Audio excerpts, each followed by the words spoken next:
our channel The Quest. Let's take a look at some of the important news stories happening around the world this week. Let's start with some international news. 2024 US presidential election tight race between Trump and Harris. Campaign strategies will shape the election's direction. The next US presidential election is scheduled for November 5, 2024. Currently, the leading candidates are President Donald Trump, who is the Democratic Party's candidate. Donald Trump, a former businessman and reality TV star, served as the 45th President of the United States from January 2017 to January 2021. He is known for his popular policies, tough stance on immigration and efforts to deregulate. Trump's election campaign is expected to focus on economic recovery, border security and law and order. He frequently highlights his administration's achievements and criticizes his opponents on various fronts such as economic performance and foreign policy. Kamala Harris, the 49th Vice President of the United States, previously served as a U.S. Senator from California and the Attorney General of California. She is known for her work on criminal justice reform, healthcare, and climate change. Harris' campaign is likely to emphasize the current administration's achievements such as infrastructure investment, climate action, and the healthcare reform. She will also address issues such as social justice and economic inequality. Looking at the election dynamics and polling data, pre-election surveys will be crucial in understanding voters' preferences. Historically, the current president or vice president has some advantage, but Trump's previous presidency and ongoing controversies could impact chances. Both candidates will engage in various campaign strategies, including rallies, advertisements, and debates. Their ability to connect with swing voters and address key issues will play a significant role in the election outcome. As the election draws closer, more specific details about each candidate's platform, debate performances, and campaign developments will shape the final election dynamics. Now let's move further. On September 2024, Ukraine launched its largest drone attack on Moscow amidst its ongoing conflict with Russia. A large number of drones were deployed in this attack, targeting key sites in the Russian capital. These drones primarily aimed at government buildings and critical infrastructure. The scale and precision of the attack were not confirmed yet, causing significant damage and disruption in Moscow. This escalation marked a significant shift in the nature of the conflict, demonstrating Ukraine's capability to strike down within Russian territory. Russia's response was swift and severe. In retaliation, Russian forces launched a series of attacks on Ukrainian targets. These strikes mainly focused on military and logistical sites, including weapon depots and transport hubs.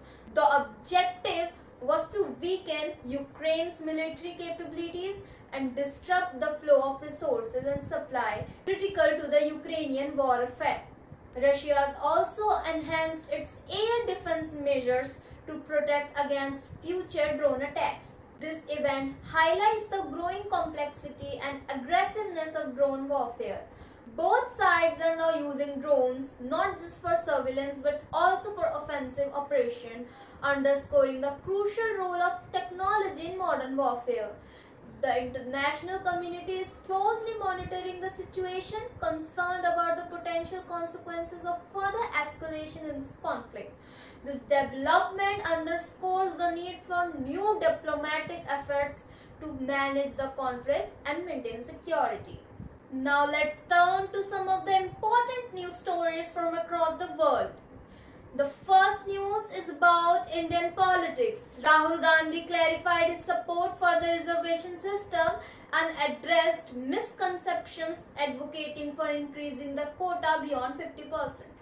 Rahul Gandhi, an Indian politician and member of the Indian National Congress, drew attention for his views on India's reservation system during his speech in the UK. He presented reservations as a mechanism of social justice, providing quotas in education and employment for disadvantaged groups. However, some media outlets and observers misunderstood his remarks, leading to reports suggesting he was criticizing the reservation system or making unsatisfactory comparisons with systems in other countries.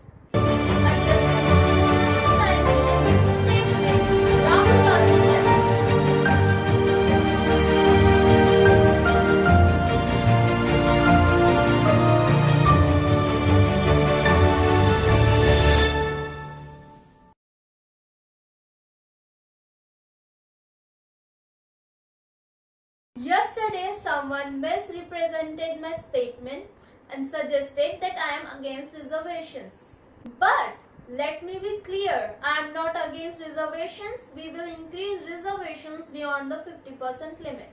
In this statement, Rahul Gandhi is addressing a misunderstanding about his stance on reservations. Recently, his comments on the reservation systems were misinterpreted, leading some to suggest that he was against it. Rahul Gandhi is clarifying that he supports reservation policies and plans to extend them beyond the current 50% limit, which is a crucial aspect of India's affirmative action system. This clarification aims to dispel any confusion or misunderstandings about his stance and to affirm his commitment to expanding the reservation system to support disadvantaged groups. However, his remarks were initially misunderstood by reports suggesting that Gandhi was criticizing the reservation system or making unsatisfactory comparisons with similar systems. This led to a significant misunderstanding of his stance and sparked the debate on the issue. In response to the controversy, Gandhi issued a clarification stating that his comments were misinterpreted. He emphasized that he is not against reservations. On the contrary, he supports expanding the reservation system beyond the current 50% limit to further address historical inequalities. Gandhi's goal was to defend the reservation system and present it as a necessary measure to promote social equality. Now let's know about the condition of Manipur. In September 2024, unrest has once again erupted in Manipur, triggering widespread protests following fresh outbreaks of violence. This unrest has caused severe disruptions in the region, prompting authorities to take strict measures to bring the situation under control. The recent violence has further escalated the ongoing tensions in Manipur. Reports indicate clashes between various communities resulting in multiple injuries and damage to property. The exact cause of the latest violence is still under investigation, but it appears to be related to long-standing ethnic and political tension. In response to the violence, widespread protests have taken place in the affected areas. Protesters are expressing their anger and demanding that local and national authorities address the root causes of the unrest. To prevent the spread of misinformation and maintain public order, internet services have been temporarily suspended in the valley districts of Manipur. These measures aim to control the dissemination of provocative content through social media and curb the coordination of protests and violent activities. To control the situation and ensure public safety, a curfew has been imposed in the affected areas. Under the curfew, movement is restricted during designated hours to reduce the likelihood of clashes and further unrest.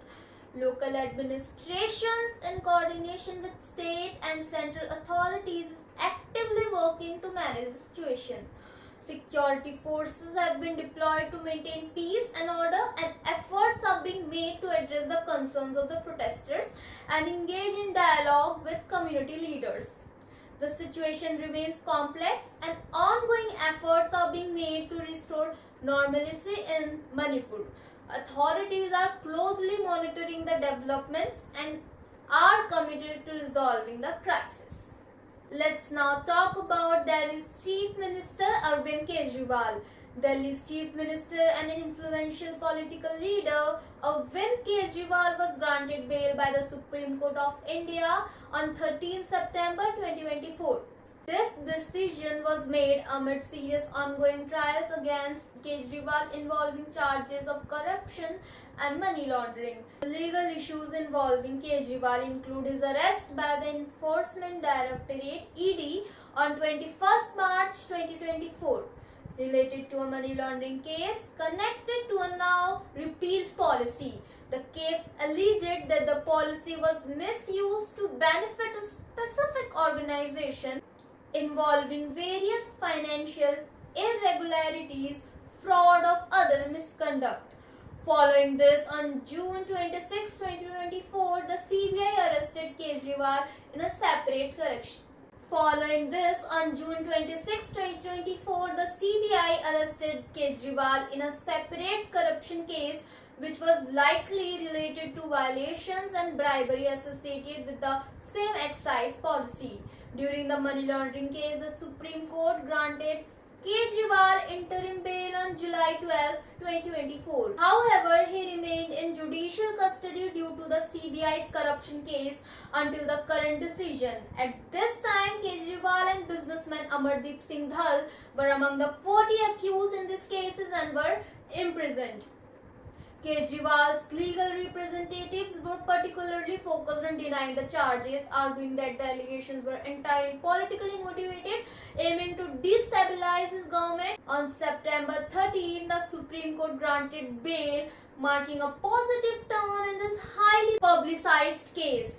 The court's decision took into account the details of the charges, the evidence presented, and the arguments made by the lawyers in favor of the accused. The Supreme Court grants of bail is seen as a significant turning point in the legal process. It will provide Kejriwal with an opportunity to challenge the charges outside of prison, which could alter the political landscape in Delhi and across the country. Therefore, the impact of this legal process will be closely observed as Kejriwal is set to resume his role as Chief Minister. Overall, the consideration of bail application is a crucial turning point in a complex and politically sensitive legal case, likely to have significant implications for both. Now let's witness a thrilling blend of sports and politics.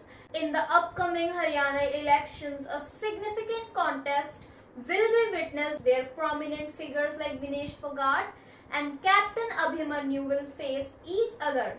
Let's take a look at the key aspects of this election. A major contest in the upcoming Haryana election will feature Vinesh Phogat and Captain Yogesh, who will represent prominent political parties. Here is a detailed view of the key aspects of this electoral contest. First, let's talk about Congress candidate Vinesh Phogat. Vinesh Phogat is a renowned Indian wrestler who has achieved several milestones in international wrestling.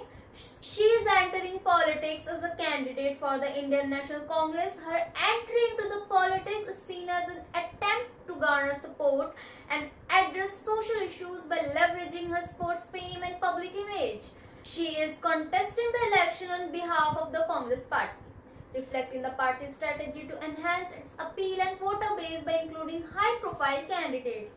Now let's talk about BJP candidate Captain Yogesh. Captain Yogesh has experience in both local and state politics.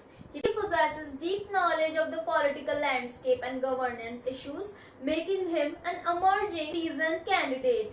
He is contesting the election as a candidate for the BJP. His candidature reflects the party's strategy to strengthen its political structure and voter base. Captain Yogesh campaign will prominently feature his governance experience, accomplishments in office, and the BJP's development agenda.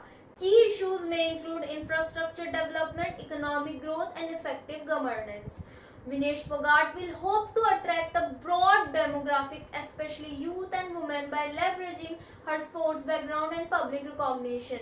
In contrast, Captain Yogesh will focus on his experience, political achievements, and the BJP's development agenda to appeal to voters seeking proven leadership and progress. This electoral contest between Vinesh Fogart and Captain Yogesh presents an intriguing blend of sports fame and political experience offering of voters. Now let's move further and talk about the flood of potholes in Delhi. Since August 2024, the Public Works Department of Delhi has received over 1200 complaints about potholes across the city, highlighting the bad condition of roads and infrastructure. PWD has received more than 1200 complaints about potholes, indicating the severity of the problem on Delhi's roads. This number points towards a persistent issue. The complaint described potholes of various sizes causing difficulties in driving and accidents. The problem is widespread across different parts of the city and is not limited to any specific area. In response to the flood of complaints, PWD has taken immediate steps. These steps include repairing potholes, deploying additional resources, and working towards improving road conditions. The department has also resolved to implement new strategies for maintenance. The pothole situation has affected traffic, making road travel risky. Citizens have expressed concerns about the poor road conditions and the slow pace of repairs. Pressure is mounting on Delhi government to address the issue urgently. Media coverage and public outrage have brought this issue to the forefront, resulting in demands for effective and swift action. PWD is working quickly to resolve this issue. PWD has devised a new plan for road maintenance, including regular inspections, improved repair techniques, and the use of high-quality materials. Additionally, new road construction techniques are being considered to prevent such issues in the future. This situation has once again highlighted the importance of road safety and stability in Delhi, and continuous efforts are needed to improve it. Now let's jump on to next one. Our country, which we often dream of becoming a world guru, is once again stunned by an incident that brings us face to face with the harsh realities of our society. 19-year-old boy Aryan Mishra, who was innocently killed by a cow protection group on mere suspicion. What was his fault? What is just that he was traveling in an SUV with his friends? Is it right to take someone's life based solely on suspicion? On the night of August 23, when Aryan and his friends went out for a drive, they were mistaken for cow smugglers by some individuals. These people chased the car for 30 kilometers and eventually shot Aryan. The police reported that the accused were affiliated with the cow protection organization Live One Nation, and their leader Anil Kaushik along with 5 others has been arrested. Aryan's brother Ajay Mishra is in mourning following the incident. He says, "You cannot chase an unknown person for 30 kilometers unless you have done so before. They fired twice, broke barricades, and despite knowing it would be captured on camera, they still did not stop." Aryan's mother Uma is heartbroken over the loss of her son, showing her son's medals and trophies, and she says he was the first to bring any honor to her home. Uma wants the accused to receive life imprisonment, asking, "Can anyone come in your way and be killed? Do they have no regard for anyone's life?" But the question is, what kind of ideology has made us so cruel? When will this cycle of hatred and violence in the name of cow protection end? This country, which was once led by the epitome of non-violence, Mahatma Gandhi, and where the path of peace and love was discussed, why is there a fire of violence and hatred today? Can we dream of becoming a world guru while committing such acts? Those who take the law into their own hands and kill innocent needs to understand that if you do harm today, tomorrow your home might also be affected. A couplet by Rahat Indore is perfectly fitting here. If there is a fire, many homes will be affected. It's not just our house here. This incident reminds us that to change society, we need to change our thinking and behavior. It is essential to trust the law and justice system, and taking the law into one's own hands is never appropriate. Now let's talk about news related to sports. India's participation in the Chess Olympiad in Budapest features a remarkably strong team that represents a unique blend of experience, expertise, and youthful talent. The team includes 5 key players, showcasing a mix of experience and emerging talent, reflecting India's serious commitment to global chess. Gukesh D is one of the most exciting young chess players today. Even at a young age, he has demonstrated impressive skills and potentials, making a formidable opponent on the board. His inclusion signifies India's focus on nurturing young chess talents. Pentala Harikrishna, an experienced grandmaster, brings significant experience to the team. Known for his deep strategic understanding and years of stability, Harikrishna's presence provides the team with stability and strategic depth. His leadership and experience are invaluable in high-pressure situations. Pragananda, another young talent, has attracted attention with his impressive victories and rapid rise in the chess world. His ability to challenge top players at his age makes him a major asset to the team. Pragananda's aggressive playing style and creativity are expected to significantly contribute to India's performance. Arjun Erigaisi, an emerging grandmaster, is known for his sharp strategic abilities and competitive spirit. His recent performances have raised considerable expectations, and his inclusion enhances the team's dynamism and strategic depth. Vidit Gujarati completes the team with his solid playing style and strategic understanding. As an established grandmaster, Vidit's experience and strategic thinking provide a strong foundation for the team. With these players, India's team represents a highly formidable chess Olympiad squad, ready to challenge the world's best players with a blend of experience and youthful energy. Thank you so much for tuning in to this episode of The Quest. We hope you enjoyed the insights and stories we shared. Don't forget to like, subscribe and hit the notification bell so you never miss an update. We'll be back soon with more exciting content. Until then, take care and see you next time.